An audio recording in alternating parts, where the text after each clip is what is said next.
धर्म स्नेही बंधुओं, स्टोप देश के 37वें श्लोक पर 38वें श्लोक पर चर्चा हुई। 39वां श्लोक है, निशा मैति निशेन्द्र मिंद्र जालोपमं जगत स्पृहयात्मात्म लाभाय गत्वान्यत्रा नुप्यते। यानी ये जिसको वैराग्य आता है उसे ये संसार एक इंद्रजाल के समान दिखने लगता है। जादू देखा आपने? जादू है, जादू करने वाला क्या करता है? एक वो पैकेट सा लेता है और उसमें से नोट निकालते जाता है और आपको लगता है ओहो इतने सारे नोट बना दिए इसने जादू से। यदि वो जादू से नोट बना सकता है तो जादू काय को दिखा रहा है? इतनी मेहनत क्यों कर रहा है? जब नोट ही बना सकता है तो फिर अपने घर में ही बैठ के बना लेना, खूब कोठियाँ तैयार कर ले, सारी दुनिया खरीद ले। यदि जादू से नोट ही बन रहे हैं, दिखता है कि नोट बन रहे हैं मगर होते नहीं है। इसी तरह से वो जादू से दिखाने वाला दिखाता गर्दन काट दी, ऐसा दिखाता है ना, लेकिन गर्दन कटती नहीं है, हैं?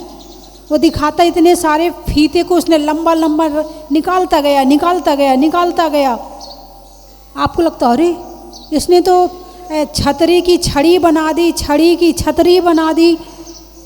दिखता है मगर होता पक्का? अरे बोलिए ना, दिखता है मगर होता नहीं है। ऐसे ही जिसे वैराग्य आता है, जिसे वैराग्य आता है उसे संसार में जो सुख दिख रहे थे वो दिखने बंद हो जाते हैं और उसे आत्मा में ही सुख नज़र आने लगता है। जिसे अपनी आत्मा में सुख नज़र आने लगा है उसे संसार के सुख जादू के समान लगते हैं कि जो दिखते हैं मगर है नहीं है। भगवान को भी ऐसे ही दिखा होगा, तभी तो भगवान ने छोड़ दिया। बोलिए ना, आपके पास क्या महल, क्या मकान, क्या होगा जो तीर्थंकर प्रभु के पास में होते हैं, हैं? उसके बाद भी भगवान छोड़ देते। क्यों? उन्हें दिखा। क्या दिखा? कि सच्चा सुख इसमें है नहीं, दिखता है, क्षणिक सुख है और सच्चा सुख तो आत्मा में है, इसलिए छोड़ के चले गए। इंद्रजाल, इंद्र दिखाता बहुत कुछ है मगर होता कुछ भी नहीं है। वो 12 भावना में पढ़ते ना, इंद्रजाल आकाश नगर सम जग संपत्ति सारी, अथिर रूप संसार विचारो सब नर अरु नारी। जो आज है और कल नहीं है वो अथिर है, अस्थिर है। जो आज भी है, कल भी है, परसों भी है और अनंत काल तक है वो स्थिर। तो आपका सुख कौन सा वाला है? अरे बोलिए ना, आपका सुख संसारिक सुख, मतलब संसार में रहते ना आप, तो आपका सुख कौन सा वाला है? अस्थायी वाला है। और भगवान वाला सुख, यहाँ 2 क्वालिटी हैं, एक भगवान वाला सुख और एक संसार वाला सुख। ये बीच वाला है, अभी पहुँचने की कोशिश कर रहा है, अभी पहुँचा नहीं है मंजिल पर। निकल तो गया है, रास्ता चलना शुरू कर दिया है, अभी पहुँचा नहीं है। इसलिए अपनी बात नहीं करूँगी, केवल तुम्हारी और भगवान की बात करूँगी। तो सांसारिक सुख अस्थिर है, आज है और अगले क्षण। आपको ये पता है कि आपकी अगली सांस आएगी कि नहीं आएगी? अरे बोलिए ना, नहीं पता। आपको ये पता है कि अगले महीने कोरोना आएगा कि नहीं आएगा? नहीं पता। आपको ये पता है कि आपके बाल कौन सी तारीख में सफ़ेद होंगे? नहीं पता। आप दिन में कितनी बार पलक झपकते हो और कब झपकते हैं पता चलता है आपको? नहीं पता। आप सांस कब लेते हैं आपको पता चलता है? नहीं पता चलता। आपके हृदय में दिल धड़क रहा है, पता चल रहा है? जब देखोगे तब, नहीं तो पता नहीं चल रहा। काम में लगे पड़े हैं और वो अपना काम किए जा रहा है। तो बहुत सारी चीज़ें संसार में, क्या सारी चीज़ें हमारे हाथ में नहीं है, और फिर भी प्रसन्नता से जिए जा रहे हैं, फिर भी निश्चिंत होकर सोए जा रहे हैं, फिर भी आराम की निद्रा ले रहे हैं। कोई आकुलता नहीं है, कोई छटपटाहट नहीं है। सुख की छटपटाहट तो है कि मुझे सुख चाहिए। यदि सुख की छटपटाहट ना हो तो तुम इतनी मेहनत ना करो। तुम मेहनत जितनी कर रहे ना, वो किसके लिए कर रहे हो? अरे बोलिए ना, सुख के लिए। लेकिन मोह जनित सुख, कौन सा सुख? मोह जनित सुख। एक होता है मोह रहित सुख और एक होता है मोह जनित सुख। मोह से जन्म लेने वाला सुख। आपका सुख कौन सा वाला है? आप अच्छे सज धज के संवर गए, आपने बढ़िया डायमंड सेट पहन लिया, सेट में आपके हाथ वाला भी है, कान वाला भी है, गले वाला भी है और तगड़ी भी है। तगड़ी समझ गए? वो कमर में पहनते। और डायमंड सेट में वो आपका बाजूबंद भी है, डायमंड सेट की अंगूठियाँ भी हैं और बढ़िया डायमंड की साड़ी भी है। पहनने के बाद कैसा लगेगा? अरे बोलिए ना, कैसा महसूस होगा? सुख महसूस होगा ना, ठीक है। और किसी ने सबके सामने आपको आके चिल्ला दिया, डांट दिया, अब क्या हुआ? अब क्या हुआ? सुख बचेगा? नहीं बचेगा। कहाँ गया? कहाँ गया? गया। इसका नाम है क्षणिक सुख। इसका नाम है क्षणिक सुख। आप भोजन करने बैठे, मन पसंद की वस्तु बनवाई, भाई आज हमारे लिए डोसा बनाना या इडली बनाना या चाउमीन बनाना, जो भी चीज़ थी, और आप थाली के सामने बैठे, अचानक एक मोबाइल आया कि आपके मित्र का एक्सीडेंट हो गया। अभी खाया भी नहीं है, तैयारी पूरी कर ली थी और हो सकता है एक खा लिया हो। अब आपकी पत्नी कह रही है आपके मित्र ही तो हैं, खा लो ना फिर चले जाना। नहीं, मेरा मित्र है। पत्नी ने आंख दिखाई जोर की। दिखाती नहीं दिखाती है? दिखाती है। डरते हो? नहीं डरते हो? डर जाते हो? अब पत्नी से डर गए। अब खा तो रहे हैं, लेकिन जिस स्वाद के लिए भोजन बनवाया था वो स्वाद आ रहा है क्या? नहीं आ रहा है। नहीं आ रहा ना। यानी संसार के सुख क्षणिक हैं, नश्वर हैं, और इकट्ठा करने के बाद ले पाएँ ना ले पाएँ ये भी कोई ज़रूरी नहीं है। लेकिन आप ध्यान करने बैठे और ध्यान में बैठे, आनंद आ रहा है, इसमें किसी की ज़रूरत नहीं है, ना खाने की, ना कपड़ों की, ना ज्वेलरी की। लोग कहते हैं ना हम बहुत दुखी हैं, माता जी हम बहुत दुखी हैं, हमारे यहाँ बिल्कुल पैसा नहीं है, हम बहुत गरीब हैं, हम बहुत दुखी हैं। लेकिन जैन धर्म ऐसा धर्म है कि जिसके पास पैसा है उसको भी सुखी करता है और जिसके पास पैसा नहीं है उसको भी सुखी कर देता है। जैन धर्म में पैसा बाद में है, ध्यान पहले है। अब ध्यान लगा के बैठो। ध्यान लगाने में नोटों की ज़रूरत है क्या? ध्यान लगाने में बच्चों की ज़रूरत है क्या?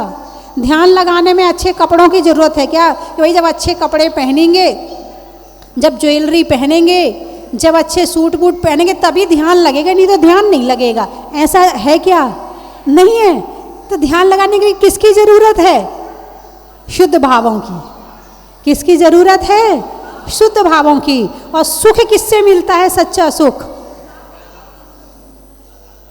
जो ऐसे ही ये संसार इंद्रजाल लगा, मन अपने अंदर आना शुरू हो जाता। आजा भाई अंदर, बहुत जी लिया संसार में, अब बैठ जा आंख बंद करके। ये आंख खुले का सुख तो बहुत देख लिया, स्थायी नहीं है, आज है और कल नहीं है। बैठ जा आंख बंद करके, कर आत्मा का ध्यान, याद कर परमात्मा को, क्या गुण हैं आत्मा के, क्या शक्तियां हैं आत्मा के पास में। करो स्वाध्याय, और जो स्वाध्याय किया है उसे आंख बंद करके बैठ के चिंतन में ले लो। जो प्रवचन सुना है उसको, उसका रिवीजन कर लो ध्यान में बैठ करके। हो गया ध्यान। पीएचडी करने की जरूरत नहीं है ध्यान करने के लिए। ध्यान तो जो आपको 12 भावना आती है, वैराग्य भावना आती है, पूजाएं आप पढ़ती हो अनादिकाल से, जग में स्वामी जल से सुचिता को माना, आती कि नहीं आती। बस आंख बंद करके बैठ जाओ। सुबह तो पूजा करो जल चंदन चढ़ा के, और शाम को ध्यान में पूजा करो।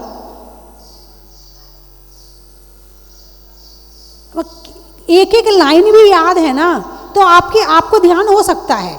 ध्यान करना कोई बड़ी बात नहीं है, कोई बड़ी बात नहीं है। अब ये लाइनें कितनी गजब की हैं कि अनादि काल से जग में स्वामिन जल से सुचिता को माना। भगवान लगता था कि नहा लिया तो शुद्ध हो गया, और कल रात को सोया, सुबह उठा फिर अशुद्ध हो गया। किसी गंदगी में पैर पड़ गया, अशुद्ध हो गया। पसीना आया, अशुद्ध हो गया। मैं अभी तक यही मानता था कि जल से शुद्धि होती है। शुद्ध निजाता में सम्यक रत्ना त्रय निधि को नहीं पहचाना। इस लाइन में खो जाओ बैठ के। शुद्ध निजातम, भगवान आपकी आत्मा परम शुद्ध है, परम ज्ञानी है, परम सुखी हैं, परम शक्ति वाले हैं।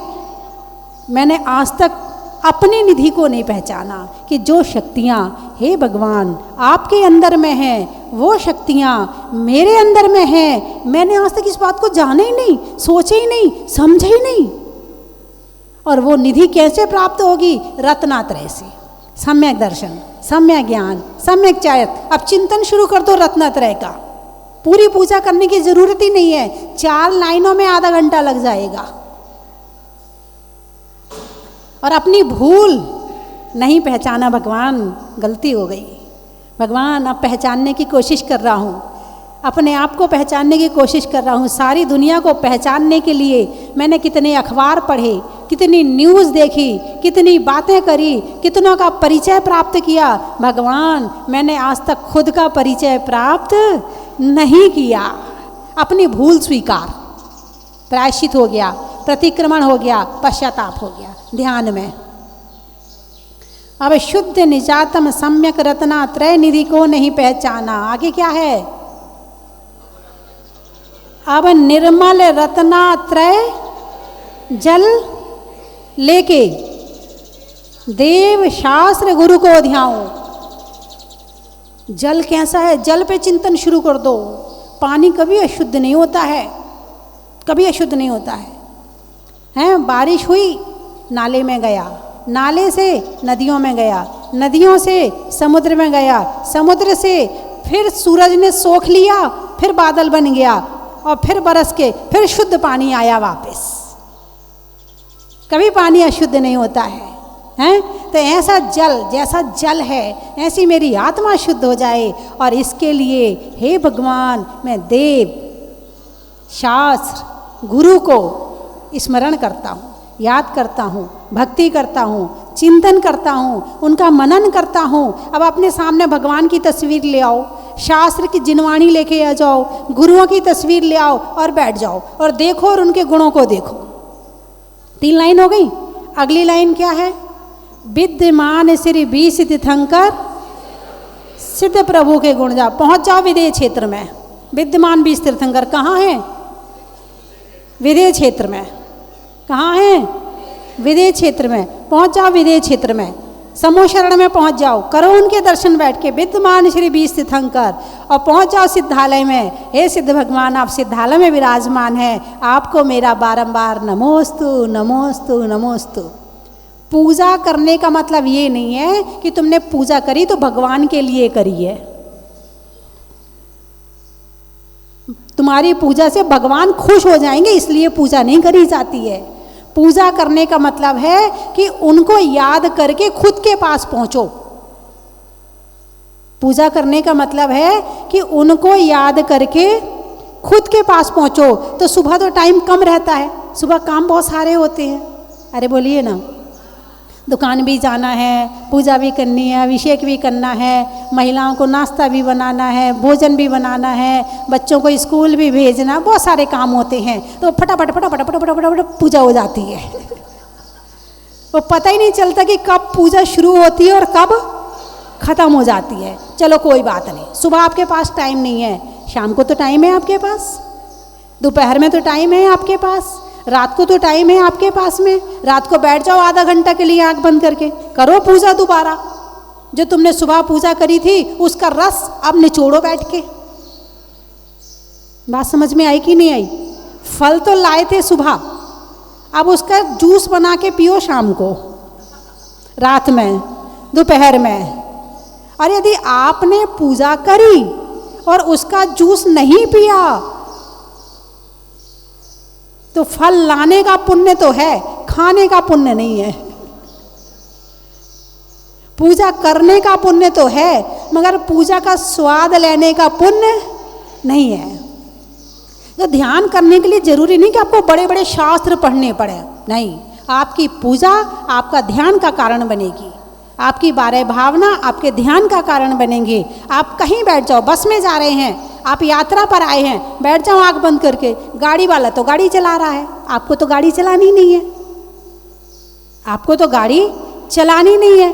अब आप क्या करो, आप बैठे हो खाली, तो बैठ जाओ आंख बंद करके, कर लो ध्यान थोड़ी देर गाड़ी में बैठ करके। कहीं भी किसी भी स्थिति में ध्यान हो सकता है, करना आना चाहिए। और आप ये सोचो हमें तो आता नहीं है, अभी मैंने जो बताया वो कोई कठिन बात है क्या? अभी मैंने जो बताया तो उसको सुनकर के आपको क्या लग रहा? ध्यान करना सरल है या ध्यान करना कठिन है? सरल है ना। तो इतनी सरल चीज भी ना कर पाओ और 24 घंटे मन को अशुभ में घुमाते रहो और पाप बंद करते रहो। जितनी देर ध्यान में बैठोगे पाप का दरवाजा बंद। क्या हो गया? पाप का दरवाजा बंद। और जब ध्यान में बैठोगे और जो आत्मा में उजाला होगा, ये मत सोचना कि आपने केवल आधा घंटा ध्यान किया है तो केवल आधा घंटा ही उसका फल मिलेगा। ध्यान करने के बाद जब आप उठोगे तो जब किसी से बातचीत भी होती है ना, तब भी ध्यान अलग तरह का हो जाएगा। ध्यान करने वाला बोलता भी है तो उसका बोलना भी अलग होता है, उसका सोचना भी अलग होता है, उसकी हर क्रियाएं अलग हो जाती हैं। ध्यान करने वाला सुनता भी ध्यान से है। फिर अभी नहीं सुनते आप ध्यान से, अभी तो पता नहीं मेरी बात कैसे ध्यान से सुन रहे हो। अभी कोई दूसरा बोले तो सही, हाँ कहीं और ध्यान चला जाएगा। अभी तो ध्यान आपका यही है, भटक नहीं रहे अभी आप। तो ध्यान एक ऐसी चीज है, यदि आपने पूजा की और ध्यान नहीं किया, अभी आपकी पूजा अधूरी है। वैसे तो करना ऐसे चाहिए कि भाई पूजा की 4 लाइनें पढ़ी, उस पर ध्यान किया, फिर जल चढ़ाया, फिर 4 लाइनें पढ़ी, फिर ध्यान किया, फिर चंदन चढ़ाया। पूजा करनी ऐसी चाहिए तो वो अंदर जाएगी। भाई दवाई की गोली है, दवाई की गोली असर कब करेगी? यदि दवाई की गोली मुंह में रखो और थूक दो, असर नहीं होगा। तो उसके लिए क्या करना पड़ेगा? अंदर घुटकना पड़ेगा। और पूजा आपने बाहर बाहर निकाल दी, अंदर घुसाई नहीं पूजा।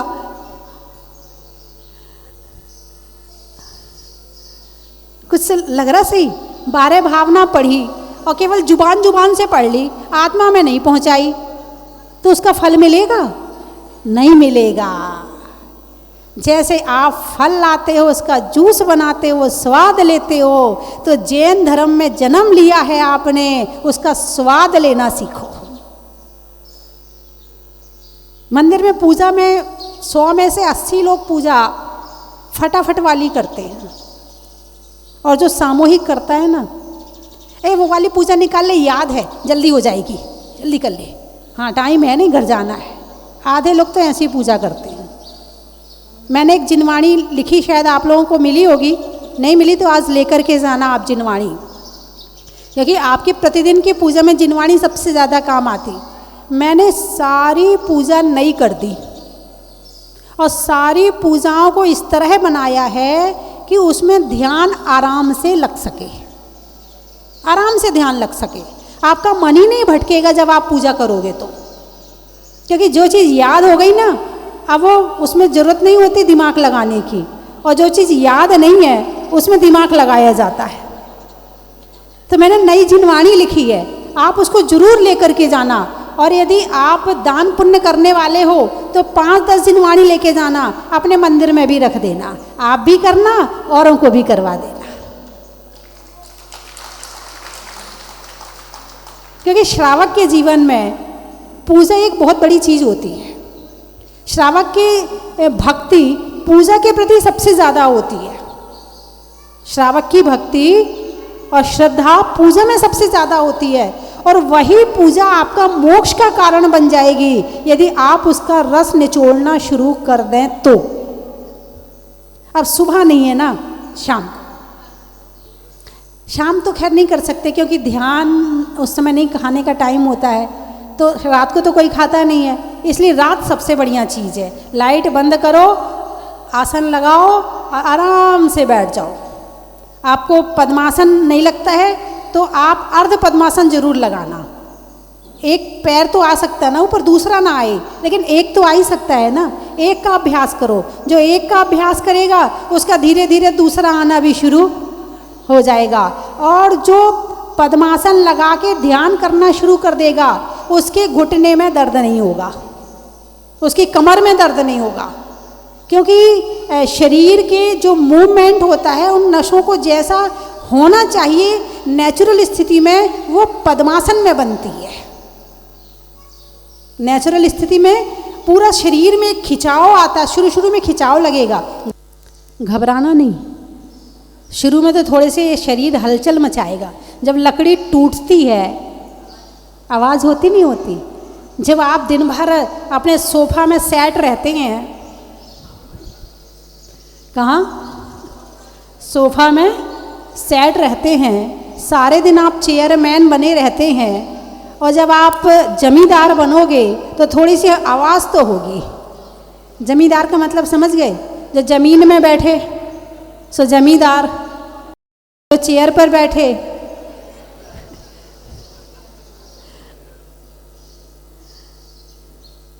और जो सोफा में सेट हो जाए वो आप बना लो क्या होता है।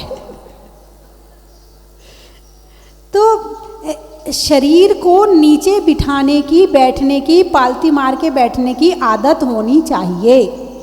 यदि जिसकी आदत नहीं होती, क्योंकि कोई भी चीज़ ज़्यादा दिन तक मोड़ोगे नहीं ना तो वैसे अकड़ जाएगी, हड्डियाँ वैसे ही हो जाएंगी और फिर उसमें दर्द आदि शुरू हो जाएंगे।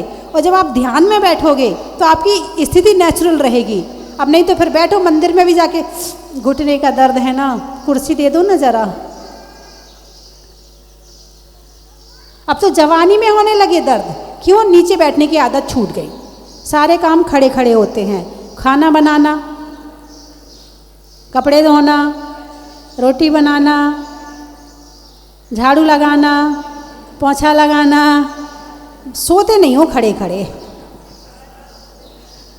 आएगी कोई मशीन आएगी, तुम खड़े खड़े सो लोगे, उसमें भी लेटने की जरूरत नहीं पड़ेगी, है? हाँ, अब जमीन पर बैठना इंसान के लिए बहुत ज़रूरी है। शरीर की जो बनावट है वो इस तरह से बैठने के लिए बनी है। शरीर का जो स्ट्रक्चर है उसको जिस तरह से मूवमेंट चाहिए वो इस तरह से बैठना ज़रूरी है। अब दुकान में भी खड़े खड़े दुकान चलाते हैं तो दुकान में भी नहीं बैठ पाते। पहले की दुकानें यदि आपने ध्यान दी हो तो गद्दियाँ लगती थी, गद्दी लगती थी और उसमें बैठ कर के आते थे, और आराम से ग्राहक भी बैठता था और बेचने वाला भी बैठता था।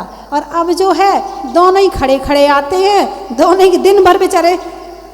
अच्छा एक बात बताओ, स्कूल जब आप बचपन में जाते थे और जब आप कोई गलती कर देते थे तो सज़ा क्या मिलती थी? खड़े हो जाओ, क्या सज़ा मिलती थी?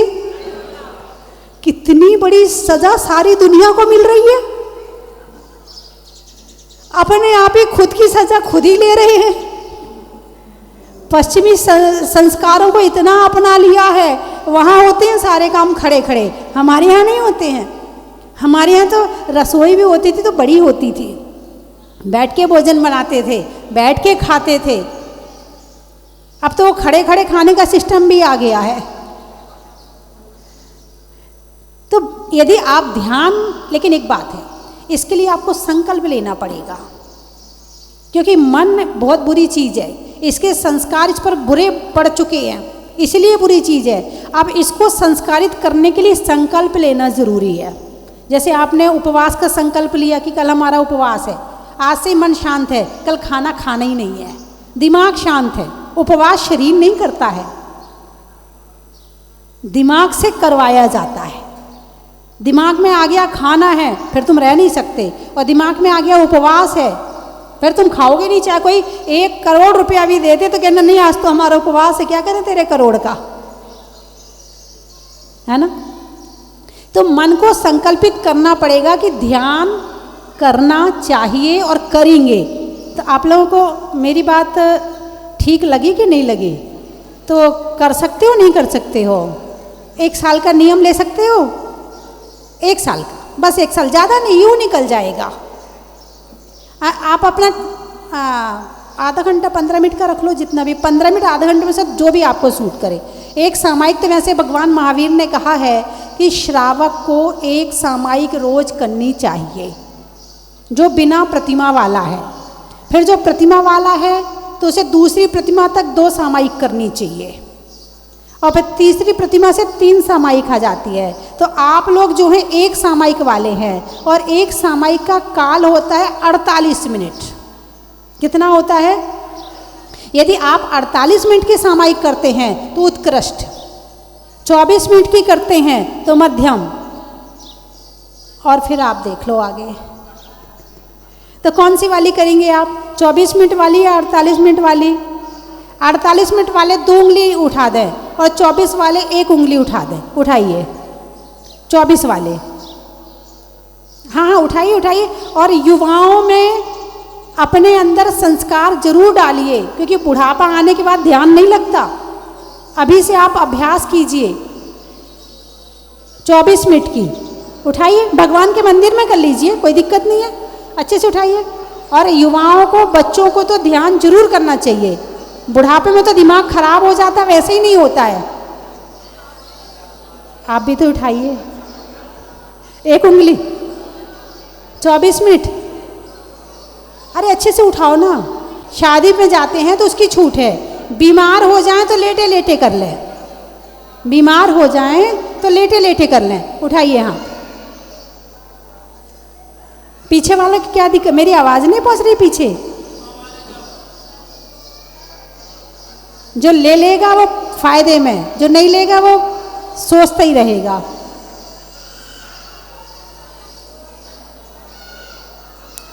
क्या हुआ?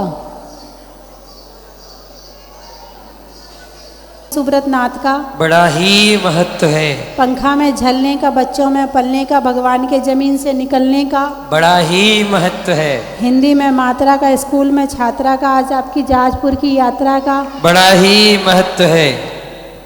गाने में सुर का, नृत्य में नूपुर का, आने वालों में नरसिंहपुर का बड़ा ही महत्व है। नदी में नाव का, शरीर में पाँव का, आने वालों में कोटेगांव का बड़ा ही महत्व है। पूछने में हाल का, गर्मी में रुमाल का, और आने वालों में भोपाल का बड़ा ही महत्व है। संख्या ज़्यादा है, भोपाल वालों की संख्या ज़्यादा है आज। पेड़ में पत्ता, अरे वाह वाह, ऐसा लग रहा सारी भोपाल वाले हैं। पेड़ में पत्ता का, बारिश में छत्ता का, और आने वालों में कलकत्ता का बड़ा ही महत्व है। साड़ी में फॉल का, पूछने में हाल का, और आने वालों में इम्फाल का बड़ा ही महत्व। गए क्या? क्यों? अच्छा, गुड़गांवा, नदी में नाव का, शरीर में पाँव का, आने वालों में गुड़गांव का बड़ा ही महत्व है। सिलवानी, रिश्तों में नानी का, मंदिर में जिनवानी का, और आने वालों में सिलवानी का बड़ा ही महत्व है। हाट पिपलिया, राम की सिया का, सावन में बिया का, और आने वालों में हाट पिपलिया का बड़ा ही महत्व है। रहली पटना, नहीं घटने में घटना का, नहीं घटने में घटना का, और शहरों में सतना का, और आने वालों में रहली पटना का। बड़ा ही महत्व है। गाने में सुर का, पशुओं में खुर का, और आने वालों में नागपुर का। बड़ा ही महत्व है। काला पीपल, समय में पल का, किसान में हल का, और आने वालों में काला पीपल का। बड़ा ही महत्व है। नहीं होने में विवाद का, गुरुओं के आशीर्वाद का, और आने वालों में औरंगाबाद का। बड़ा ही महत्व है। इंदौर,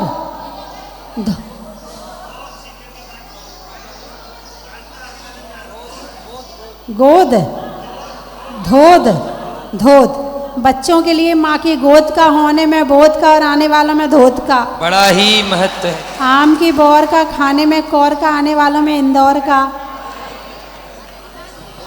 ललितपुर, गोलागांव, मनुष्यों के प्रभाव का, पार होने में नाव का, और आने वालों में गोलागांव का। बड़ा ही महत्व है। रिश्तों में ससुर का, देवों में असुर का, आने वालों में ललितपुर का। बड़ा ही महत्व है। बांदरी, घर में दादी का, कपड़ों में खादी का, और आने वालों में बांदरी का। बड़ा ही महत्व है। नैमी नगर, पानी में मगर का, चलने में डगर का, इंदौर से आने वालों में भोपाल से आने वालों में नैमी नगर का। बड़ा ही महत्व है। सतना, सतना का बताया था ना अभी। स्वर्ग में परी का, बैठने में दरी का, और आने वालों में शिवपुरी का। बड़ा ही महत्व। जंगल में शेर का, फलों में बेर का, आने वालों में सांगानेर का। बड़ा ही महत्व है।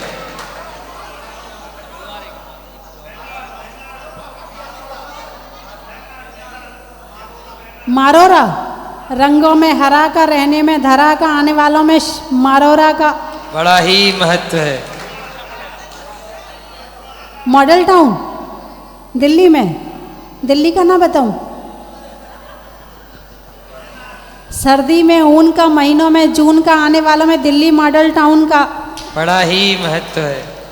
माता जी बदनामी, पूड़ी में नमक का, हाँ। और भोपाल में भगवान नेमिनाथ का, और जहाजपुर में स्वस्ति भूषण माता जी का। बड़ा ही महत्व है। असर हो गया।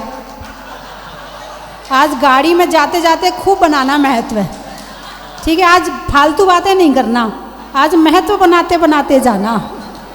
और फिर यहाँ पे व्हाट्सअप करना। सुसनेर का, जंगल में शेर का, नहीं होने में देर का, और आने वालों में सुसनेर का। बड़ा ही महत्व है। तुम क्या बोल रही समझ में नहीं आ रहा। सीकर, नहीं करने में फिकर का, बातों में जिक्र का, आने वालों में सीकर का। परतवाड़ा, रहने में बाड़ा का, जनवरी में जाड़ा का, आने वालों में परतवाड़ा का। भीत, हाँ, महतवाड़ा का बड़ा ही महत्व है। ग्वालियर, सुनने में ईयर का, छोड़ने में बियर का, और आने वालों में ग्वालियर का। चलिए सभी लोग बैठ जाएं। नहीं होने में रंज का, पंजाब में पंज का, आने भीलवाड़ा। वालों में बेगमगंज का। अच्छा, तुम विक्रमपुर में रहते हो। सुजालपुर, गाने में सुर का, नृत्य में नूपुर का, आने वालों में विक्रमपुर और सुजालपुर का। बड़ा ही महत्व है। बस, अब बहुत सारे लोग आए हैं। लिखने में खत का, मकान की छत का, और आने वालों में भारत का। बड़ा ही महत्व है।